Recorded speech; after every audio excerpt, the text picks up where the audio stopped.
Hello! Hola! Bonjour! Namaste! Ni hao! I am Piro the Parrot. Welcome to my home, the TransCultural Group TCG Garden.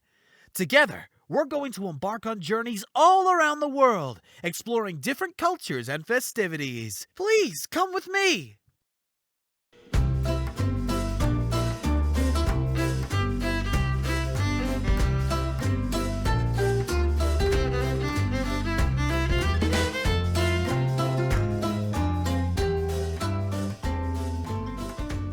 Today, we will be exploring the breathtakingly beautiful and peaceful Vesak lotus in search for enlightenment on this Buddhist festival. Vesak Day celebrates the full moon day, usually in April, May, or June. It is the day on which Shakyamuni Buddha, Prince Siddhartha Gautama, the sage who founded the teachings of Buddhism, was born. Hence, it is also informally known as Buddha's birthday. The southern tradition, Theravada, also commemorates Buddha's attainments of enlightenment and his death. The date on which Vesak Day is celebrated varies around the world, depending on the lunar calendar followed by different cultures. Generally, nations following the Western Gregorian calendar celebrate the festival in May or June during leap years. However, in China, Japan, and Korea, Vesak Day is celebrated in April. Please let me introduce you Ben the Bee, who shall share with you the interesting facts of Vesak. Hello, my friends. I shall begin by telling you a story about a prince. On the full moon day of May in 623 BCE, on the Indian borders of present Nepal and Kapilavatthu, a noble prince was born.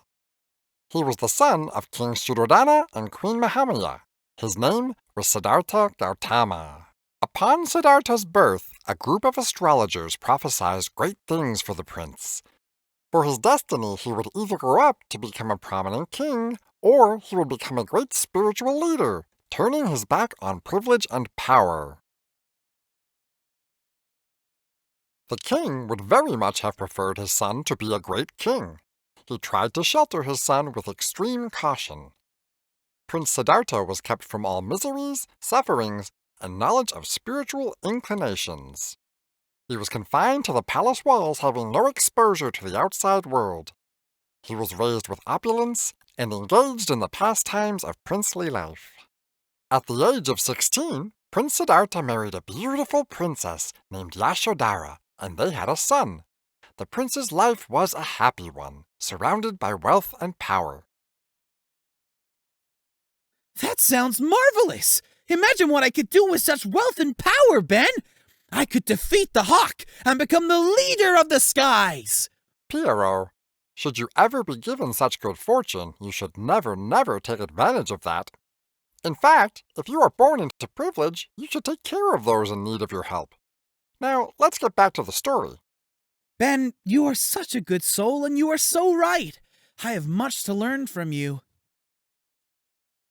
When Prince Siddhartha was 29 years old, he managed to find a chance to leave the palace and see the city. During his tour of the city, he encountered the 4 passing sights: a sick person, an aged person, a corpse, and a holy man. These were 4 sights the prince had never witnessed before, and the experience shook him. The shocking experience urged the prince to search for life's fundamental truths. Prince Siddhartha then gave up his princely life and his family and started his spiritual search. He first followed the path of ascetic life practiced by many spiritual leaders of that time, as they sought a method to relieve universal suffering. For 6 years, Siddhartha went to many well-known religious masters for help. He partook in their religious practices, studied, and meditated with them. Eventually, he realized these methods would not lead to the solutions for universal sufferings he was searching for. On his 35th birthday, Siddhartha sat under the shade of the Bodhi, vowing not to leave until he found the answer to end universal sufferings. He remained there for several days, purifying his mind, overcoming evil demons and contemplating his current and past lives. Soon, a picture formed in his mind of all that occurred in the universe, and he was finally enlightened with the answer. What is it, Ben? Please don't keep a parrot in suspense. That's a good question, Pierrot. They are the Four Noble Truths and the Noble Eightfold Path. The Four Noble Truths are 1. The truth of dukkha, i.e., life as we ordinarily live it is unsatisfactory and perpetually discontented. 2. The truth of the origin of dukkha, i.e., dukkha is caused by our grasping or craving for things in life. 3. The truth of the cessation of dukkha, i.e., there is good news, dukkha can stop. 4. The truth of the path leading to the cessation of dukkha, i.e., by following the Noble Eightfold Path, dukkha can stop.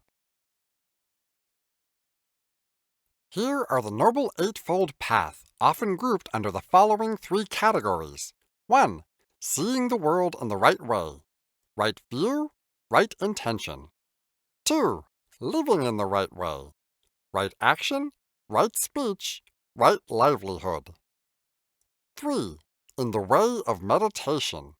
Right effort, right concentration, right mindfulness. Upon this revelation, Siddhartha was awakened and attained Buddhahood. For the next 45 years of his life, Siddhartha, now known as Buddha, traveled and preached the Dharma, the teachings of the Buddha, with the purpose to save others from sufferings, leading them onto the path of enlightenment. When he was 80 years old, he passed away on the full moon day of May in the Sala Grove of the Malas. So on this day, Buddhists celebrate his birth, enlightenment, and passing away by practicing generosity, morality, and meditation. Yay, Ben! I'm so inspired by Buddha's story. Now I hope to preach Pierrotism and do good every day. I'm pretty sure you can, Pierrot, if you ever get any followers. Let's take a short break before we explore how Buddhists celebrate Vesak Day.